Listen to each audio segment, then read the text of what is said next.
You're watching How Leap. Let's fix personal hotspot not working on your iPhone. First, ensure your cellular data plan includes hotspot functionality by checking with your carrier. On your iPhone, open the Settings app and tap Cellular. Then tap Personal Hotspot and make sure the Allow Others to Join toggle is turned on. If you don't see this option, tap Set up Personal Hotspot and follow the prompts. Next, restart both your iPhone and the device trying to connect to the hotspot. Go back to Settings, tap General, then Transfer or Reset iPhone, and tap Reset. Select Reset Network Settings. This will erase saved Wi-Fi passwords and Bluetooth connections, but can resolve many connectivity issues. After your iPhone restarts, re-enable the hotspot. Ensure the connecting device is using the correct hotspot password found in the personal hotspot settings.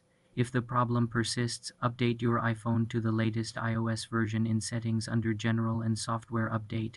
You can also try connecting via USB or Bluetooth instead of Wi-Fi from the hotspot menu. For more simple computer tutorials, subscribe to the channel.